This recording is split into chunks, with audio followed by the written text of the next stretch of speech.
నమస్తే, నా పేరు హేమ. బులెటిన్ కన్నా ముందు హెడ్లైన్స్.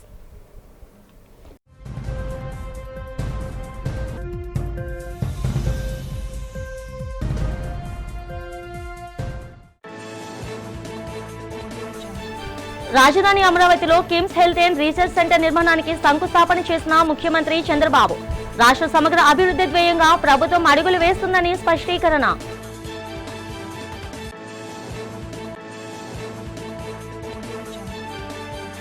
ఈ నెల 16న శ్రీకాకుళం జిల్లాలో పర్యటించనున్న ముఖ్యమంత్రి చంద్రబాబు. నర్సన్నపేటలో జరగనున్న స్వచ్ఛంద్ర స్వర్ణాంధ్ర కార్యక్రమంలో సీఎం పాల్గొంటున్నట్లు వెల్లడించిన జిల్లా కలెక్టర్ స్వప్నిల్.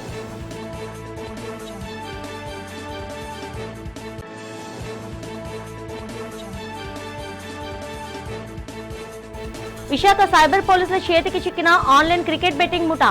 8 మందిని అరెస్ట్ చేసి వారి వద్ద నుంచి 2 కోట్ల సొమ్ము స్వాధీనం చేసుకున్నట్లు వెల్లడించిన నగర సిపి శంకరవ్రత బాగ్చి.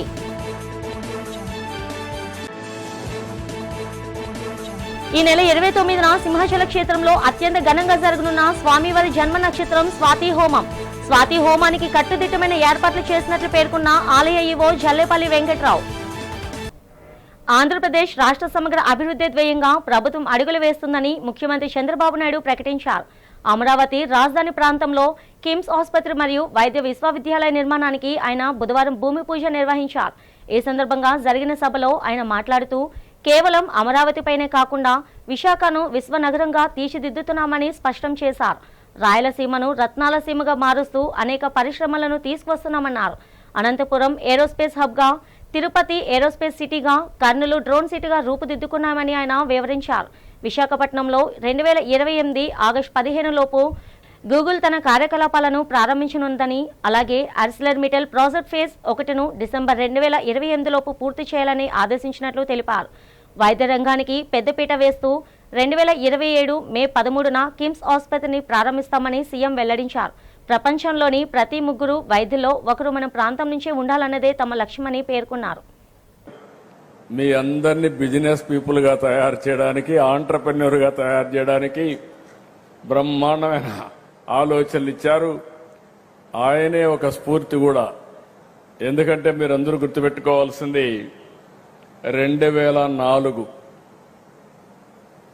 ఆ రోజు హైదరాబాద్లో, సికింద్రాబాద్లో ఒక హోటల్. అది ఆ హోటల్కి చాలాసార్లు నేను వెళ్ళేవాడిని. సీఎంగా వెళ్ళా, మినిస్టర్గా వెళ్ళా. అంత మునుపంతా కూడా పార్టీలో అనేక కార్యక్రమాలు ఎవరైనా కలవాలంటే చిన్న హోటలే. అలాంటి హోటల్ని తీసుకొని అప్పట్లో కన్స్ట్రక్షన్లో ఉన్నారు కాబట్టి ఒక 100 కోట్లు వీళ్ళ ఈక్విటీ, అదే సమయంలో ఒక 200 కోట్లు అప్పు తీసుకొచ్చి 22 సంవత్సరాలే, 5-6 డికేడ్స్ కాదు, భాస్కర్ రావు గారు దాన్ని సమర్థవంతంగా నిర్వహించి ఈరోజు దాన్ని 30,000 కోట్ల రూపాయలు ఆస్తి చేశాడు. ఆ ఆస్తి చేశాడంటే ప్రజలకు సేవ చేయడమే కాకుండా ఎప్పటికప్పుడు ఇన్నోవేషన్స్తో ముందుకు పోతూ సస్టైనబిలిటీ కోసం లాభార్జన కూడా చాలా ముఖ్యం. నేను అందుకే ఒక మాట చెప్తాను. ఏదైనా పెట్టుబడి పెట్టినప్పుడు పెట్టుబడికి వడ్డీ కూడా రాకపోతే, అప్పులు కూడా తిరిగి కట్టకపోతే తిరిగి అప్పు కూడా ఇవ్వరు, ఆస్తులు కూడా జప్తు చేస్తారు. అదే కానీ ఎప్పటికప్పుడు ఆంటర్ప్రెన్యూర్గా ఉండి దాన్ని ముందుకు తీసుకుపోయి మళ్లీ కానీ మనం కానీ చేయగలిగితే భవిష్యత్తులో జ్ఞానాపురం హోల్సేల్ కూరగాయల మార్కెట్ను ఆధునీకరించాల్సిన అవసరం ఉందని విశాఖ లోక్సభ సభ్యులు ఎంషి భరత్ అన్నారు. జ్ఞానాపురం హోల్సేల్ మార్కెట్ను పరిశీలించి వ్యాపారులు, కార్మికులతో మాట్లాడారు. మార్కెట్లో ఉన్న పలు సమస్యలను వ్యాపారులు ఎంపీ దృష్టికి తీసుకువెళ్లారు. పార్కింగ్, లోడింగ్, అన్లోడింగ్, రహదారులు, నిల్వ సదుపాయాలు, పారిశుద్ధ్యం లాంటి వసతులను మరింత విస్తరించాల్సిన అవసరాన్ని తెలియజేశారు. ఈ సందర్భంగా ఎంపీ భరత్ మాట్లాడుతూ భవిష్యత్ అవసరాలు తగ్గట్టుగా జ్ఞానాపురం హోల్సేల్ మార్కెట్ను అభివృద్ధి చేస్తానని భరోసా ఇచ్చారు. మౌలిక వసతుల కల్పనకు చర్యలు తీసుకుంటానని చెప్పారు. వ్యాపారులకు, వినియోగదారులకు మార్కెట్లో వసతులు కల్పించి అభివృద్ధి చేస్తానని భరత్ తెలిపారు. ఇందుకు వ్యాపారులు తమకు సహకరించాలని కోరారు. పర్యటనలో వ్యాపారుల సంఘ నాయకులు కె వీర్రాజు, వి పరమేష్, పి శ్రీనివాసులు, కె పూర్ణిమ, శ్రీను, ప్రసాద్ తదితరులు పాల్గొన్నారు.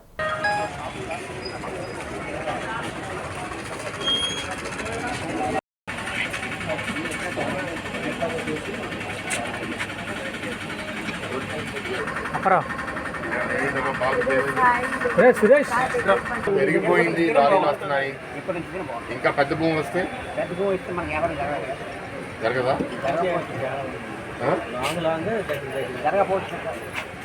ఇక్కడ ఉంటేనే అందరికి అందుబాటులో.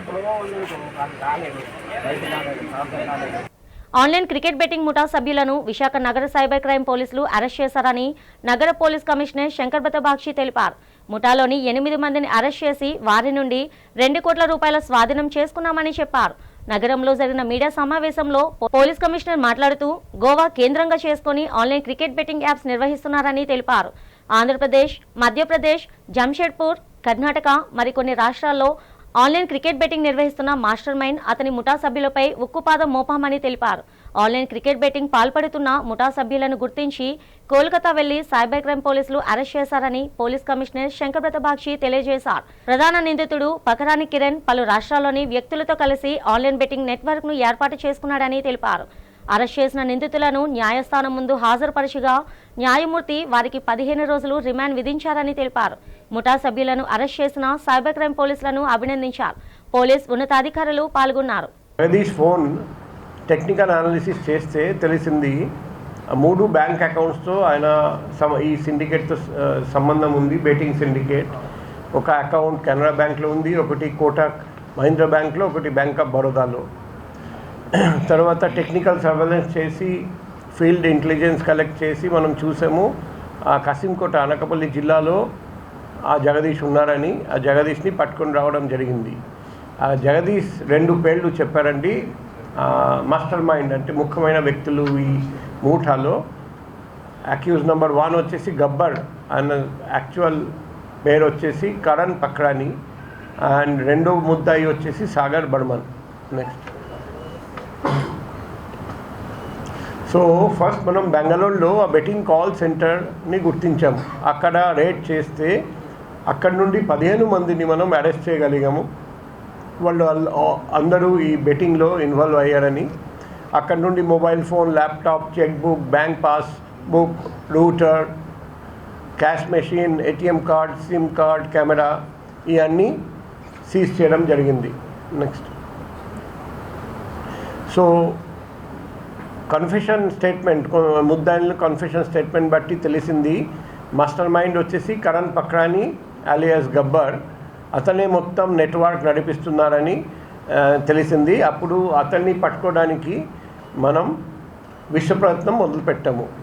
దేశంలోని ప్రముఖ పుణ్యక్షేత్రం సింహాచల శ్రీ వరహాలక్ష్మి నరసింహస్వామి వారి జన్మ నక్షత్రమైన స్వాతి నక్షత్రాన్ని పురస్కరించుకొని ఈ నెల 29న స్వాతి హోమం అత్యంత వైభవంగా జరగనుంది.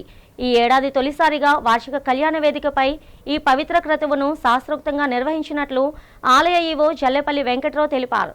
ఈ సందర్భంగా ఆయన మీడియాతో మాట్లాడుతూ ఈ నెల 30న నృసింహ జయంతి జరుగుతుందని, దానికి ముందు రోజున స్వాతి నక్షత్ర హోమం నిర్వహిస్తున్నట్లు పేర్కొన్నారు. ఈ హోమంలో భక్తులు ప్రత్యక్షంగా లేదా పరోక్షంగా పాల్గొనదలిచిన వారు తమ టికెట్లను ఏపీ టెంపుల్స్ యాప్ లేదా మన మిత్ర వాట్సాప్ సేవల ద్వారా ఈ నెల 27వ తేదీ సాయంత్రం 5 గంటలలోపు బుక్ చేసుకోవాలని తెలిపారు. పరోక్షంగా పాల్గొనే భక్తుల గోత్రనామాలతో పూజలు జరిపించి ప్రసాదాలను పోస్టు ద్వారా పంపిస్తారని తెలిపారు.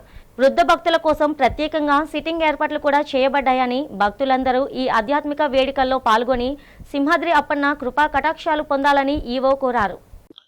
ఓం నమో నరసింహాయ. ఈ సంవత్సరం నృసింహ జయంతి ఏదైతే ఉందో అది 30వ తారీఖున నృసింహ జయంతి పడుతుంది. దానికి ముందు రోజు 29వ తారీఖున స్వాతి హోమం అనేది దేవస్థానంలో నెలవారీ జరిగే స్వాతి హోమం తలపెట్టాం. ఇందులో భాగంగా ఈసారి స్వాతి హోమం అతి విశిష్టమైనది కాబట్టి దాన్ని అంగరంగ వైభవంగా స్వాతి హోమాన్ని నిర్వహించడానికి దేవస్థానం తలపెట్టింది.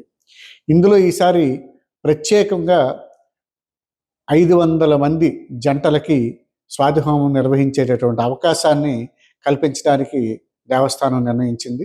ఈ టికెట్లన్నీ కూడా మనమిత్ర అలాగే ఆన్లైన్ ద్వారా కూడా బుక్ చేసుకునేటటువంటి అవకాశాన్ని కల్పించడం జరిగింది.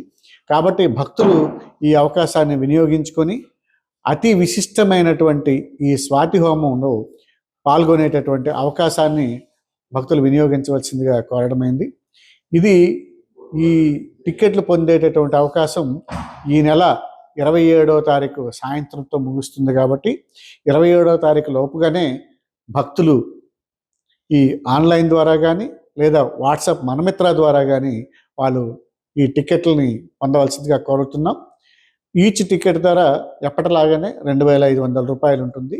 దానికి ఆ రోజు స్వాతి హోమం అయిన తర్వాత వారికి దర్శనం అంతా స్వామివారి దర్శనంతో పాటు ప్రసాదాలు అన్నీ ఇవ్వటంతో పాటు వారికి స్వామివారి ప్రసాదం కూడా మధ్యాహ్నం భోజన రూపంలో కూడా అందజేయటం జరుగుతుంది. పశ్చిమ ఆసియాలో నెలకొన్న యుద్ధ పరిస్థితుల నేపథ్యంలో దేశ ఆర్థిక వ్యవస్థను కాపాడుకునేందుకు ప్రధాని నరేంద్ర మోదీ ప్రకటించిన పొదుపు చర్యలకు పాటించాలని ముఖ్యమంత్రి చంద్రబాబు నాయుడు పిలుపునిచ్చారు. అమరావతి కిమ్స్ శంకుస్థాపన కార్యక్రమంలో పాల్గొన్న ఆయన ఈ సందర్భంగా ప్రత్యేకంగా ఈ విషయంపై మాట్లాడారు. ప్రధాని సూచించిన 8 కీలక అంశాలను ప్రజలందరూ బాధ్యతగా పాటించాలన్నారు. యుద్ధం కారణంగా దేశంపై పడుతున్న ఆర్థిక భారాన్ని తగ్గించడంలో ప్రభుత్వాలతో పాటు పౌరులు కూడా భాగస్వాములు కావాలని కోరారు. ముఖ్యంగా పెట్రోల్, డీజిల్ వినియోగాన్ని తగ్గించడం ద్వారా విదేశీ మారక ద్రవ్యాన్ని ఆదా చేయవచ్చని, బంగారం కొనుగోలు విషయంలోనూ ప్రజలు ఆలోచించాలని సీఎం సూచించారు. వర్క్ ఫ్రం హోం సంస్కృతిని ప్రోత్సహించాల్సిన అవసరం ఉందని, ప్రభుత్వంలో కూడా ఈ విధానాన్ని అమలు చేసే దిశగా అడుగులు వేస్తామని తెలిపారు. దేశంలో దుబారాను తగ్గించడంలో భాగంగా ప్రజాప్రతినిధులు ఆదర్శంగా నిలవాలని, తమ కాన్వే వాహనాల సంఖ్యను, సెక్యూరిటీని తగ్గించుకోవాలని పేర్కొన్నారు. విదేశీ పర్యటనలకు బదులుగా స్వదేశీ పర్యాటక ప్రాంతాలను సందర్శించాలని కోరిన ముఖ్యమంత్రి నా దేశం నా బాధ్యత అనే స్ఫూర్తితో ప్రతి ఒక్కరూ ముందుకు సాగాలని పిలుపునిచ్చారు. ఈరోజు ప్రధానమంత్రి గారు ఒక కాల్ ఇచ్చారంటే మీలో కూడా అలాంటి ఆలోచన ఏ విధంగా సహకరించాలి, నా దేశం నా బాధ్యత, నేను కూడా ఒక బాధ్యత కలిగిన పౌరుడిగా ఆలోచిస్తే దానికి పరిష్కార మార్గాలు ఈజీ అవుతాయని చెప్పి కూడా నేను మీకు తెలియజేస్తున్నా. ఫైనల్గా రేపు ఎల్లుండి మేము కూడా ఒక అనౌన్స్మెంట్ ఇస్తాం. రాష్ట్రంలో ఈ యుద్ధం వల్ల జరిగే చర్యల వల్ల నివారణ కార్యక్రమాలు ఏమేం చేయాలనో అవన్నిటి కూడా బంగారు కొనడం కూడా మానమన్నారు. మీరు కూడా ఆలోచించాలి. నేను ఇంకొక స్టెప్ ముందుకు పోతున్నా. కర్నూలులో బంగారు తయారు చేసే గని మన దగ్గరనే వచ్చింది. దేశంలో ఉత్పత్తి చేసే బంగారంలో 50-60% మన రాష్ట్రంలో తయారు చేసే పరిస్థితి. దాన్ని నెక్స్ట్ మంత్ ఇనాగరేషన్ కూడా చేస్తున్నాం. అంటే బంగారం అంతా కూడా ఇంపోర్ట్ చేస్తే ఫారిన్ ఎక్స్చేంజ్ పోతుంది. మన దగ్గరనే బంగారు ఉత్పత్తి చేసుకుంటే ఆ సమస్య కూడా ఉండదు. ఇలాంటి సెల్ఫ్ రిలయన్స్తో మనం ముందుకు పోవాల్సిన అవసరం ఉంది. దీనికి అందరూ సహకరించవలసిందిగా మరొక్కసారి కోరుకుంటూ, Bollineni institute of skill education research బైజర్ ఇది ఒక వన్ ఆఫ్ ది మోస్ట్ ఇంపార్టెంట్గా తయారు కావాలి. మీరు సంవత్సరం 1,00,000 మందికి 4-5 సంవత్సరాల్లో ప్రొడ్యూస్ చేసిన తర్వాత మీకు సత్కారం చేస్తా. కూటమి ప్రభుత్వం ఆక్వా రైతుల వెన్ను విరిచేలా వ్యవహరిస్తుందని వైఎస్ఆర్ కాంగ్రెస్ పార్టీ రాష్ట్ర సీఈసీ సభ్యులు పితాని బాలకృష్ణ విమర్శించారు. ఈ సందర్భంగా ముమ్మిడివరంలో జరిగిన మీడియా సమావేశంలో ఆయన మాట్లాడారు. చంద్రబాబు ప్రభుత్వం ఆక్వాఫీడ్ ధరలను విపరీతంగా పెంచి రైతులను మోసం చేస్తుందని, పెరిగిన మేత ధరలను తక్షణమే తగ్గించాలని ఆయన డిమాండ్ చేశారు. గతంలో జగన్మోహన్ రెడ్డి హయాంలో ఫీడ్ కంపెనీలు ధరలు పెంచినప్పుడు ప్రభుత్వం జోక్యం చేసుకుని వాటిని తగ్గించిందని ఆయన గుర్తు చేశారు. ఇప్పటికే డీజిల్, విద్యుత్ ధరల పెరుగుదలతో ఇబ్బందులు పడుతున్న రైతులకు ఇప్పుడు మేత ధరల పెరుగుదల మరింత భారంగా మారిందని ఆవేదన వ్యక్తం చేశారు. ఫీడ్ కంపెనీలు టీడీపీ నేతలవేనని ఆరోపించిన ఆయన ప్రభుత్వం వెంటనే స్పందించి రైతులకు న్యాయం చేయాలని డిమాండ్ చేశారు. ఇప్పటికే గిట్టుబాటు ధరలు లేక చాలా ఇబ్బంది పడుతున్న ఆక్వా రైతులకి ఇప్పుడు ఈ రాష్ట్ర ప్రభుత్వం ఏదైతే ఉందో, ఉమ్మడి ప్రభుత్వం చంద్రబాబు నాయుడు గారి గవర్నమెంట్, వాళ్ళని అడ్డి విరిచేలాగా చాలా బాధాకరంగా, ఎందుకంటే ఈ ఫీడ్ ఏదైతే ఉందో ఫీడు మేత దీనికి విపరీతంగా మరి రేట్లు పెంచేయటం. 8,000 ఉన్నది 10,000, 10,000 ఉన్నది 14,000, 15,000 పెంచేసి మరి ఆక్వా రైతుల్ని కనీసం ఆక్వా కూడా ఇంకా మొత్తం పూర్తిగా అస్తవ్యస్తం అయిపోయే పరిస్థితి వేళ వాళ్ళు ఏవి కూడా చేసుకోలేని పరిస్థితి కింద ఉంది వేళ. ఎందుకంటే ఓ పక్కన కరెంటు ఇబ్బందులు, ఓ పక్కనేమో ఆయిల్ సరిగా అందక, బయటేమో బ్లాక్లో మళ్ళీ ఆయిల్ తెచ్చుకుని ఇవన్నీ ఇబ్బందులు పడుతూ ఉంటే మళ్ళీ ఆక్వా రైతుకి మళ్ళీ ఇది ఒక పెను ప్రమాదంగా మరి ఇలా రాష్ట్ర ప్రభుత్వం మరి ఆ రోజున జగన్మోహన్ రెడ్డి గారు 2019 నుంచి 23 వరకు 3 సార్లు ఆక్వా రైతులు మరి పెంచిన తరుణంలో ఆ 3 సార్లు కూడా ఆయన తగ్గించే ప్రయత్నం చేశారు. ఖచ్చితంగా కంపెనీలు కూడా వెనక్కి తగ్గి ఆ రేట్లన్నీ కూడా తగ్గించడం జరిగింది. కానీ ఈవేళ పరిస్థితి చూస్తే ఈ తెలుగుదేశం యొక్క ప్రభుత్వం ఎవరైతే ఉన్నారో ఈ తెలుగుదేశం ఇప్పుడు అవంతి ఫీడ్ 50% ఫీడ్ వాళ్ళు ఇచ్చేస్తా ఉన్నారు. మిగిలిన కంపెనీలు కూడా చంద్రబాబు నాయుడు గారికి వాళ్ళ అనువాయులు, వాళ్ళ బినామీల పేర్లతో జరుగుతున్న ఈ ఫీడ్ కంపెనీలకి లాభం చేకూర్చాలని ఈ చంద్రబాబు నాయుడు గారు ప్రభుత్వం ఏదైతే ఉంది ప్రభుత్వం ఆక్వా రైతులను నడ్డివేర్చడానికి చేసే ఈ ప్రయత్నంలో ఖచ్చితంగా మరి చాలా దురదృష్టం. వెంటనే తక్షణం మళ్ళీ ఏదైతే పెంచారో ఆ రేట్లన్నీ కూడా వెనక్కి తగ్గించాలని చెప్పేసి వైఎస్ఆర్ పార్టీ తరఫున డిమాండ్ చేస్తా ఉన్నాం. ఈ నెల 16న ముఖ్యమంత్రి నారా చంద్రబాబు నాయుడు శ్రీకాకుళం జిల్లా పర్యటన ఖరారైన నేపథ్యంలో జిల్లా కలెక్టర్ స్వప్నిల్ దినకర్ పున్కర్ అధికారులతో సమీక్ష సమావేశం నిర్వహించారు. నర్సన్నపేటలో నిర్వహించనున్న స్వర్ణాంధ్ర స్వచ్ఛాంధ్ర కార్యక్రమానికి ముఖ్యమంత్రి హాజరవుతున్నట్లు కలెక్టర్ వెల్లడించారు. ఈ పర్యటనను విజయవంతం చేసేందుకు అన్ని శాఖల అధికారులు సమన్వయంతో పనిచేయాలని, కేటాయించిన విధులను సమర్థవంతంగా నిర్వహించాలని ఆయన ఆదేశించారు. మంగళవారం జరిగిన ఈ సమీక్షలో జిల్లా ఎస్పీ కేవి మహేశ్వర్ రెడ్డి వర్చువల్గా పాల్గొనగా కలెక్టరేట్ నుండి జిల్లా రెవెన్యూ అధికారి వి విశ్వేశ్వరరావుతో పాటు వివిధ శాఖల ఉన్నతాధికారులు హాజరై ఏర్పాట్లపై చర్చించారు.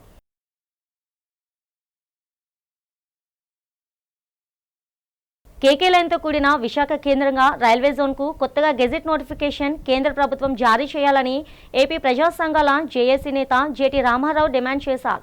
వాల్తే డివిజన్ ఏర్పడిన నాటి నుండి ఉన్న కేకే లైన్ను తప్పించడం దుర్మార్గమైన చర్యగా అభివర్ణించారు. అన్ని రాజకీయ పక్షాలు, ప్రజా సంఘాలు మరోమారు ఏకతాటిపైకొచ్చి కేకే లైన్తో జోన్ సాధనకు పోరాటం చేయాల్సిన అవసరం ఉందన్నారు. కేకే లైన్తో కూడిన విశాఖ రైల్వే జోన్ కావాలని డిమాండ్ చేస్తూ సంపత్ వినాయక ఆలయం వద్ద నిరసన ప్రదర్శన చేసి గణపతికి ప్రత్యేక పూజలు నిర్వహించారు. ఈ సందర్భంగా జేటీ రామారావు మాట్లాడుతూ దేశంలోనే అత్యధిక ఆదాయాన్ని అందిస్తున్న కేకే లైన్ వాల్తే డివిజన్ నుండి వేరు చేయడం దారుణమన్నారు. మోడీ సర్కార్ ఒడిశా రాష్ట్రానికి రైల్వే పరంగా పెద్దపీట వేస్తూ మన రాష్ట్రానికి తీరని అన్యాయం చేస్తూ ఉందని ఆగ్రహం వ్యక్తం చేశారు. కేకే లైన్ లేకుండా విశాఖ కేంద్రంగా రైల్వే జోన్ సాధించడం వలన కలిగే ప్రయోజనాలు పెద్దగా ఉండవన్నారు. దీనికోసం రాష్ట్రంలోని అన్ని రాజకీయ పార్టీలు, ప్రజా పౌర సంఘాలు పెద్ద ఎత్తున ఉద్యమించాలని పిలుపునిచ్చారు. ఈ కార్యక్రమంలో జేఏసీ నేతలు కె రామచంద్రమూర్తి, నీలకంఠం, కె దానయ్య, తాతారావు, శివప్రసాద్ తదితరులు పాల్గొన్నారు. ఏపీ ప్రజా సంఘాల జేఏసీ ఆధ్వర్యంలో విశాఖ సంపత్ వినాయక ఆలయం వద్ద విశాఖ సంపూర్ణ రైల్వే జోన్ ఏర్పాటు చేయాలని కోరుతూ ప్రత్యేకంగా పూజలు చేయడం జరిగింది. మరి ముఖ్యంగా కేంద్ర రైల్వే మంత్రి అశ్విని వైష్ణవ్ గారి మనసును కూడా మారాలని మేము కోరుతా ఉన్నాం. కేకే లైన్తో కలిపి ఉన్న రాజకీయ పార్టీలన్నీ కూడా కేకే లైన్తో కలిపి ఉన్న రైల్వే జోన్ కావాలని అడగాలని మేము కోరుతా ఉన్నాం. అదే సందర్భంలో రాజకీయ పార్టీలు వాళ్ళ లైన్ తప్పుతూ ఉన్నారు. దశాబ్దాల కాలంగా పెండింగ్లో ఉన్న విశాఖ రైల్వే జోన్కి ఒక సమస్య పరిష్కారం కావాలని కోరుతున్నాం. రాబోయే రోజుల్లో రాజకీయ పార్టీల నాయకుల ఇళ్ల వద్ద వాళ్ళ కార్యాలయం వద్ద నిరసన తెలియజేస్తాం. సంతకాల సేకరణ సుమారు 1,00,000 సంతకాల సేకరణ తీసుకుని ఢిల్లీకి వెళ్ళి ఢిల్లీ రోడ్ల మీద కూడా కేకే లైన్తో కలిపి ఉన్న రైల్వే జోన్ వచ్చేంత వరకు పోరాటాన్ని కొనసాగిస్తాం. జేటీ రామారావు, ఏపీ ప్రజా సంఘాల జేఏసీ అధ్యక్షులు.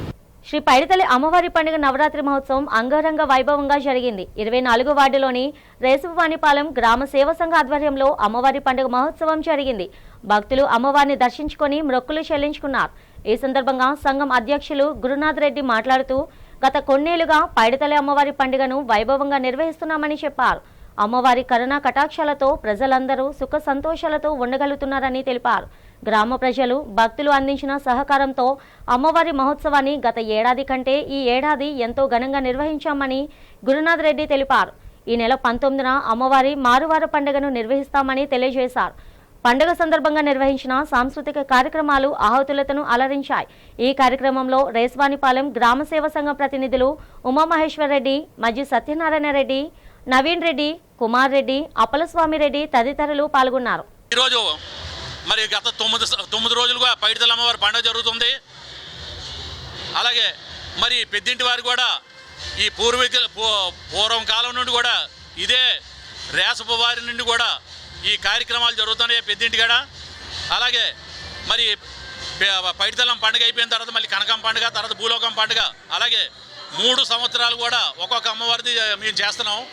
మరి కమిటీ తరపు నుండి కూడా మీకు ధన్యవాదాలు తెలియజేస్తున్నా. నేను ప్రెసిడెంట్ బేర్ గురునాథ్ రెడ్డి, మా వైస్ ప్రెసిడెంట్ మత్స్య సత్యనారాయణ రెడ్డి, అలాగే secretary Jiri Appalaswamy Reddy, joint secretary Resa Kurmareddy, treasurer Gali Shivakumar Reddy, అలాగే ఎగ్జిక్యూటివ్ మెంబరు బొదిరెడ్ల వేణుగోపాల్ రెడ్డి, ఇంకొక ఎగ్జిక్యూటివ్ మెంబరు రేసపు జగన్మోహన్ రెడ్డి, మరి ఈ ఆధ్వర్యంలో తదిమా కమిటీ వాళ్ళందరూ కూడా కలుపుకొని కార్యక్రమాలు నిర్వహిస్తున్నాం. విశాఖపట్నం నగర తీర ప్రాంత పర్యాటకాభివృద్ధిలో మరో కీలక అడుగు పడింది. క్రూజ్ టెర్మినల్ సమీపంలో అత్యాధునిక సౌకర్యాలతో అభివృద్ధి చేసిన నూతన పోర్ట్ ప్రొమోనెడ్ను Visakhapatnam port authority chairperson doctor M Angamuthu ఘనంగా ప్రారంభించారు. తీర ప్రాంత మౌలిక వసతులను మెరుగుపరచడంతో పాటు సాగర తీరాన్ని సామాన్య ప్రజలకు మరింత చేరువ చేయడమే లక్ష్యంగా ఈ ప్రాజెక్టును తీర్చిదిద్దారు. త్వరలోనే నగరవాసులకు, పర్యాటకులకు అందుబాటులోకి రానున్న ఈ ప్రొమోనేడ్లోకి ఉచిత ప్రవేశం కల్పించామన్నారు. సందర్శకులు ఇక్కడి నుండి సముద్ర తీర అందాలను, నౌకాశ్రయంలో జరిగే కార్యకలాపాలను మరియు భారీ నౌకల రాకపోకలను సురక్షితంగా వీక్షించవచ్చు. పర్యావరణ పరిరక్షణకు పెద్దపీట వేస్తూ అభివృద్ధి చేసిన ఈ ప్రదేశంలో సముద్ర తీర వాకింగ్ ట్రాక్, ప్రత్యేక వ్యూయింగ్ డెక్స్, పచ్చదనంతో కూడిన ఉద్యానవనం, చిన్నారుల కోసం ఆట స్థలం, పబ్లిక్ ప్లాజా మరియు కుటుంబ సభ్యులతో గడిపేందుకు ఫుడ్ కోర్ట్ వంటి ఆకర్షణీయమైన వసతులు ఏర్పాటు చేశారు. ఈ ప్రాజెక్ట్ పనులు ఇప్పటికీ పూర్తయ్యాయని, త్వరలోనే ప్రజల సందర్శనార్థం పూర్తి స్థాయిలో అనుమతిస్తామని పోర్ట్ అధికారులు వెల్లడించారు. క్రూజ్ టెర్మినల్ సమీపంలోని శ్రీ వెంకటేశ్వర స్వామి ఆలయం పక్కన ఉన్న రహదారి ద్వారా ఈ ప్రొమోనేడ్కు చేరుకోవచ్చని, సందర్శకుల కోసం విశాలమైన పార్కింగ్ సౌకర్యం కూడా కల్పించినట్లు తెలిపారు.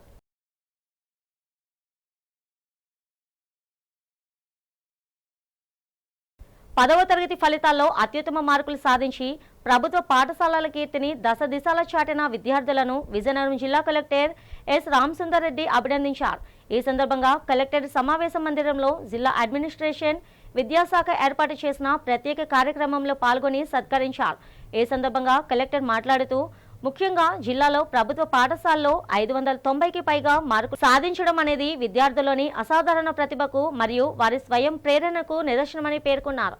ప్రభుత్వ పాఠశాల ఉపాధ్యాయులు అందించిన సరైన మార్గదర్శకత్వం, తల్లిదండ్రుల ప్రోత్సాహం, విద్యార్థుల కఠిన శ్రమ వల్లే ఈ అద్భుత ఫలితాలు సాధ్యమయ్యాయన్నారు.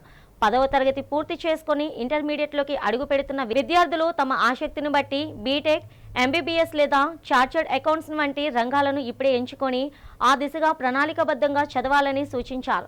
సోషల్ మీడియాకు దూరంగా ఉంటూ ఏకాగ్రత దెబ్బతినకుండా ఉన్నత చదువులో రాణించి మంచి భవిష్యత్తును నిర్మించుకోవాలని హితవు పలికారు. 800 మంది ఫస్ట్ క్లాస్లో పాస్ అయ్యారు, ఆల్మోస్ట్ మోర్ దాన్ 50%. సో ఇదంతా కూడా మన గవర్నమెంట్ స్కూల్స్లో ఉన్న క్వాలిటీ ఎడ్యుకేషన్ని సింబలైజ్ చేస్తుంది. You are the symbols of that quality education. మీరంతా కూడా ఆ క్వాలిటీ ఎడ్యుకేషన్కు రిప్రజెంటేటివ్స్ అయ్యారు మీరంతా కూడా. So very good. సో ఈ 10th క్లాస్ అయిపోయింది, ఇప్పుడు మీరు ఇంటర్కి వెళ్తారు. Choose the right path. Okay, ఏదైనా కూడా మీరు రైట్ దారిలో మీరు మీ ఇంట్రెస్ట్ చూసుకొని ఆ ఇంట్రెస్ట్కి తగ్గట్టు రైట్ పాత్ని సెలెక్ట్ చేసుకోండి మీరు. ఓకేనా? ఆ తర్వాత ఇది ఇంటర్ అయిపోయిన తర్వాత మీకు ఏదైతే మీరు స్పెషలైజేషన్ చేయాలనుకుంటున్నారో, బీటెక్, ఎంబీబీఎస్, లేకుంటే చార్టెడ్ అకౌంటెన్సీనా, ఇంకొకట ఏదైతే స్పెషలైజేషన్ చేయాలనుకుంటున్నారో ఆ దారిలో మీరు ఇప్పటి నుంచే పాత వేసుకుంటే సక్సెస్ వచ్చేస్తుంది. ఇక్కడ కొన్ని డేంజర్స్ ఉంటాయి మనకి. ఇక్కడ నుంచి మనం ఇంటర్మీడియట్కి వెళ్తూనే మనకి డీవియేషన్స్ కూడా స్టార్ట్ అవుతాయి.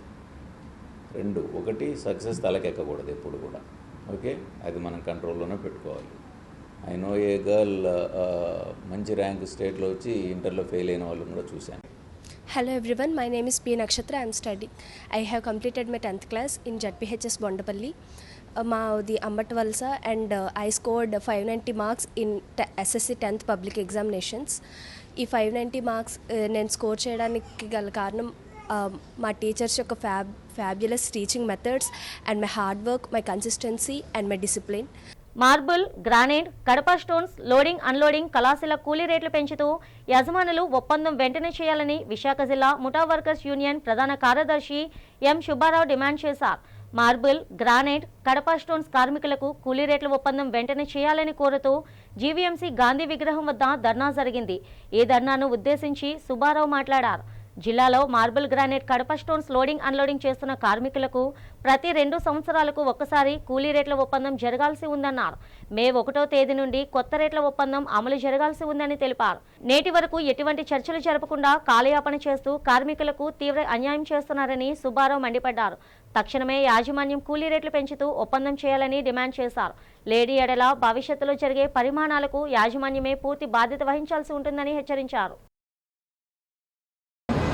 నెల 13 రోజులైనా సరే యజమానులకు తపతపాలుగా పేపర్లు ఇచ్చినా సరే అగ్రిమెంట్ చేయకుండా యజమానులు మొండిగా ప్రవర్తించి కాలయాపన చేసి మేస్త్రీలు పిలిచి అవమానించి రేట్లు పెంచకుండా పోటీ కార్మికులు తీసుకొచ్చి వాళ్ళతో పని చేయించి కాసలు 300 కుటుంబాలతోనే ఈ రోజున పొట్టను కొట్టడానికి యజమానులు సిద్ధమవుతున్నారండి. అలా కాకుండా జిల్లా కలెక్టర్ గారు కానివ్వండి, డీసీఎల్ గారు కానివ్వండి మా సంస్థను వెంటనే పిలిపించి జాయింట్ మీటింగ్ చేసి ఎట్టి పరిస్థితుల్లోనూ కొత్త రేట్లు వచ్చేదాకా పెంచాలని విజ్ఞప్తి చేస్తున్నామండి. అంతేకాకుండా ఇప్పుడు యజమానులు ఎలా తయారైనంటే కాలయాపన చేసి మీటింగ్లు పిలిపించి అవమానిస్తున్నారు తప్ప కొత్త అగ్రిమెంట్ చేయకుండా 20% ఇస్తాము, లేదంటే మీకు నచ్చిన పని చేసుకోండి అని మొండిగా ప్రవర్తిస్తున్నారు తప్ప మా రేట్లు పెంచకుండా కాలయాపన చేస్తున్నారండి. నెల 13 రోజులు అయ్యింది. ఇప్పుడు సుమారు 13 రోజుల నుంచి పనులు కొత్త రేట్లు ఎవరిస్తారో వాళ్ళ దగ్గర పని చేస్తాను. ఇచ్చిన ఓనర్లు కూడా భయభ్రాంతులు చేసి కొత్త రేట్లు ఇవ్వకుండా కొందరు యజమానులు వాళ్ళు అడ్డగించి కొత్త అగ్రిమెంట్ అవ్వకుండా కాలయాపన చేసి ఈ 300 కుటుంబాలని రోడ్లు పడేటట్టుగా చేస్తున్నారు. వేరే జట్ల నుంచి తీసుకొచ్చి కొత్త వాళ్ళు తీసుకొచ్చి మా పొట్టగొట్టడానికి సిద్ధమవుతున్నారు. అలా చేసిన ఏళ్ళ ఇంకా ఎవరు వచ్చినా అడ్డుకోవడానికి మేము కూడా సిద్ధంగా ఉన్నాము. అందుకు పోలీస్ కమిషనర్ గారికి, డీసీపీ గారికి కూడా మేము వినతిపత్రం ఇచ్చి ఉన్నాము. కావున శాంతియుతంగా మేము చేయాలని చూసినా సరే యజమానులు వాళ్ళ పోటీ కార్మికులు తీసుకొచ్చి ఎలాగైనా వీళ్ళు దౌర్జన్యాలు చేసి రేట్లు పెంచకుండా కాలయాపన చేసి మా రేట్లు పెరిగేదాకా మేము పోరాటం ఉధృత చేయడానికి మేము సిద్ధంగా ఉన్నాము. ఫీజు రియంబర్స్మెంట్ బకాయిలను రాష్ట్ర ప్రభుత్వం తక్షణమే విడుదల చేయాలని అఖిల భారతీయ విద్యార్థి పరిషత్ విశాఖ శాఖ నేత కిరణ్ డిమాండ్ చేశారు. ఏబీవీపీ ఆధ్వర్యంలో కలెక్టరేట్ ఎదుట ఫీజు రియంబర్స్మెంట్ బకాయిలను విడుదల చేయాలంటూ నిరసన కార్యక్రమం జరిగింది. అనంతరం జిల్లా కలెక్టర్ ముట్టింబాకు అభిషేక్ కిషోర్ను కలిసి వినతి పత్రాన్ని అందజేశారు. ఈ సందర్భంగా కిరణ్ మాట్లాడుతూ ప్రభుత్వం ఫీజు రియంబర్స్మెంట్ బకాయిలు చెల్లించకపోవడంతో కళాశాల యాజమాన్యాలు విద్యార్థులను తీవ్ర ఇబ్బందులకు గురి చేస్తున్నాయని తెలిపారు. అనేక కళాశాలలో బలవంతంగా విద్యార్థులతో ఫీజులు కట్టించుకుంటున్నాయని మండిపడ్డారు. మరికొన్ని విద్యాసంస్థలు వారి సర్టిఫికెట్లు ఇవ్వకుండా భవిష్యత్తుతో ఆటలాడుకుంటున్నాయని ఆగ్రహం వ్యక్తం చేశారు.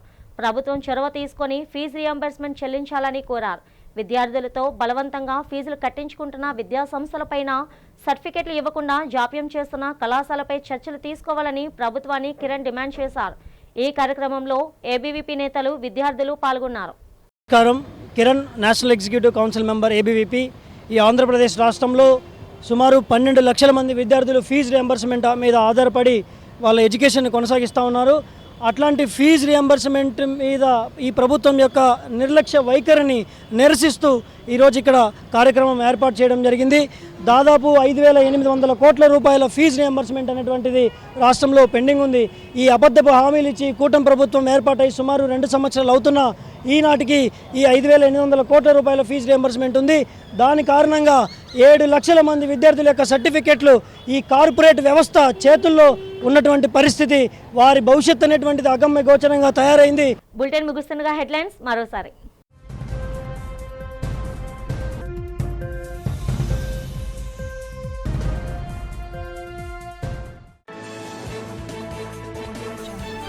రాజధాని అమరావతిలో KIMS health and research centre నిర్మాణానికి శంకుస్థాపన చేసిన ముఖ్యమంత్రి చంద్రబాబు.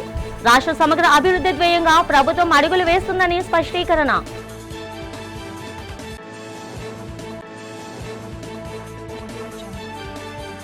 ఈ నెల 16న శ్రీకాకుళం జిల్లాలో పర్యటించనున్న ముఖ్యమంత్రి చంద్రబాబు. నర్సన్నపేటలో జరగనున్న స్వచ్ఛంద్ర స్వర్ణాంధ్ర కార్యక్రమంలో సీఎం పాల్గొంటున్నట్లు వెల్లడించిన జిల్లా కలెక్టర్ స్వప్నిల్.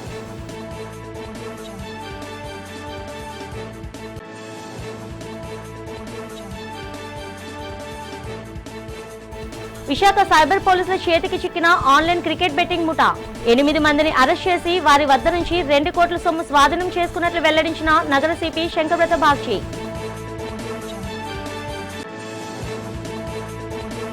ఈ నెల 29న సింహాచల క్షేత్రంలో అత్యంత ఘనంగా జరగనున్న స్వామివారి జన్మ నక్షత్రం స్వాతి హోమం. స్వాతి హోమానికి కట్టుదిట్టమైన ఏర్పాట్లు చేసినట్లు పేర్కొన్న ఆలయ ఈవో జల్లేపల్లి వెంకట్రావు. ఈనాటి బులెటిన్ ఇంతటితో సమాప్తం. తిరిగి రేపటి బులెటిన్లో కలుసుకుందాం. అంతవరకు సెలవు. నమస్తే.